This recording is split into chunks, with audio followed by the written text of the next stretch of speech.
Yes, Kenya. Tamu sana, tamu sana, tamu sana, yes. Let's have a look at some remarks made by Jeremiah Kioni, Jubilee Party Secretary General. Ruto is done with you.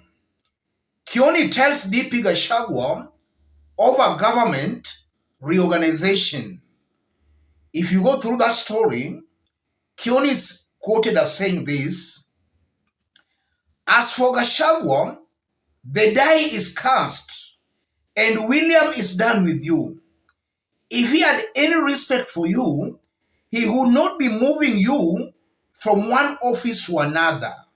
He would not be using you as the cannon because your mouth has a loose cannon, Kioni claimed. He, Gachagua, has been used. His mouth is the weapon to eat others.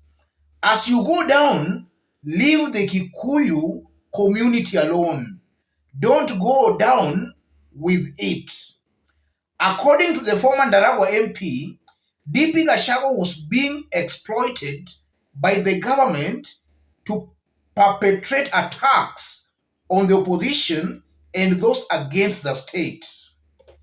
Gachagua has said he will go for the so-called cartels, people who served the Jubilee government. That vindictive approach is the perpetuation of a political agenda. If it is a real criminal thing, then they should allow the institution set in the constitution to perform their work, Kioni said. Yes. And even before digging deep into that story, there is also a very interesting developing story here, which we'll do in details in our next analysis. News alert. Kenya shillings 2.2 billion tax evasion case against Communication Authority of Kenya chairperson Mary Wambui withdrawn after DPP made an application. We are going to dissect that story in details in our next videos, maybe today or tomorrow. As for this video, I want us to dig deep into those remarks by Jeremiah Kioni for Kenyans to understand exactly what is happening behind the scenes. If you are watching us, but you have not yet subscribed, kindly subscribe, give this video a like. Yes, I agree fully with those remarks by Jeremiah Kioni. William Ruto is out to make sure he finishes Rigathi Gachagua politically, because a very strong Rigathi Gachagua is a political threat to William Ruto, and more so on the mountain, the citadel of William Ruto's support.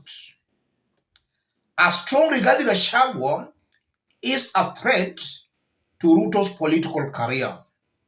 So William Ruto, if at all he is a smart politician, he must make sure Rigathi does not mature up to Mount Kenya political kingpin.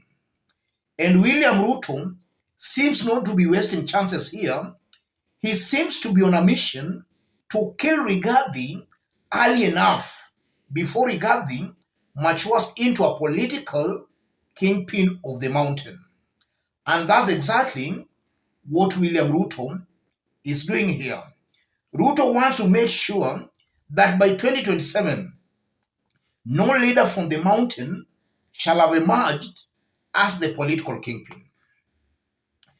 If you look at what Rigathi Gachagua has been doing, as much as I personally believe Rigathi has been getting it right, in that he has been singing the tune that resonates very well with those who voted for them, especially from the mountain, Rigathi is equally coming out as a political greenon.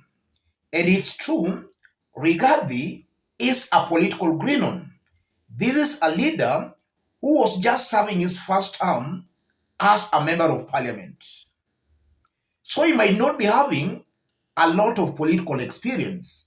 If you look at William Ruto has acquired some political experience, and he might be using those political experiences to finish Rigathi politically. Listen on how Rigathi talks. It's almost very certain that William Ruto likes the way Rigathi has been attacking Raila Odinga and the opposition, and even Uhuru Kenyatta.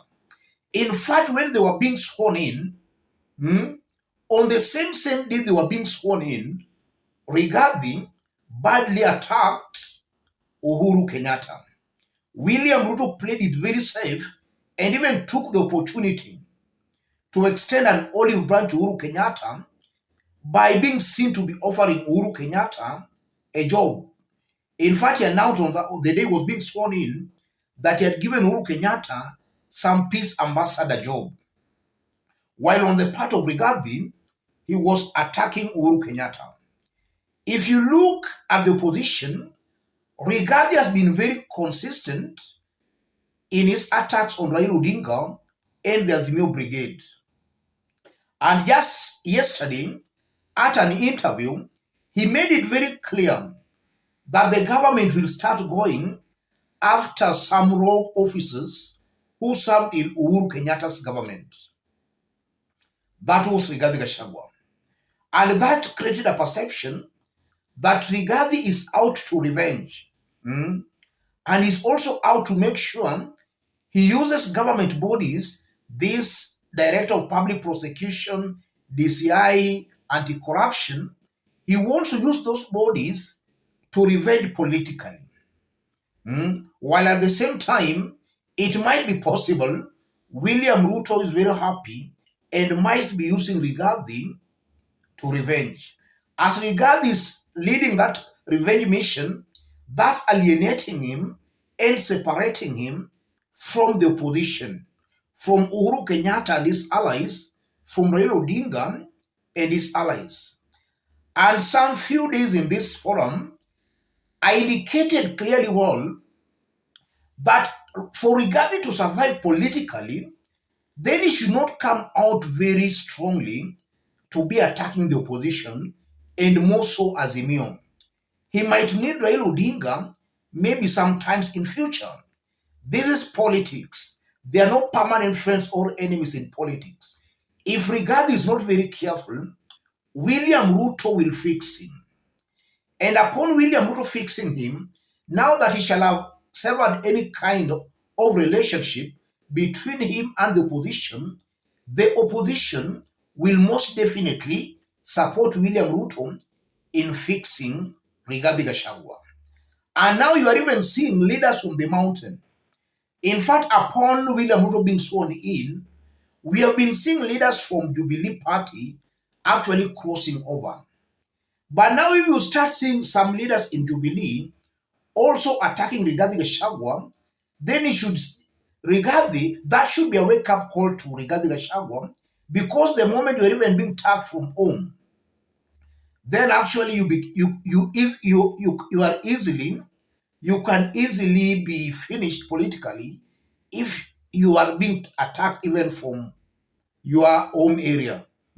That's something that Rigathi should be very, very careful. He should actually be bringing all these leaders together, both in Jubilee, in Kenya Kwanza. Let him bring them together for them to sing one tune. Because the other time, we saw Mwangi Wairia challenging Rigathi Gachagua. Now we are seeing Jeremiah Kioni.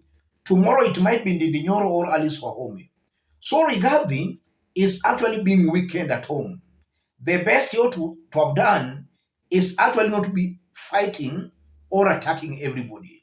He never knows. Maybe the same people he wants to fix in William Ruto's government might be the same people who will come to his aid when now William Ruto and his allies starts actually oppressing him. Let me stop it there, ladies and gentlemen. But just as I did indicate when we were starting, if you are watching us for the very first time, subscribe, give this video a like. If you want to support our channel, I've pinned my number on the comment section. Contact me through the number. Let's meet in our next analysis. Thank you.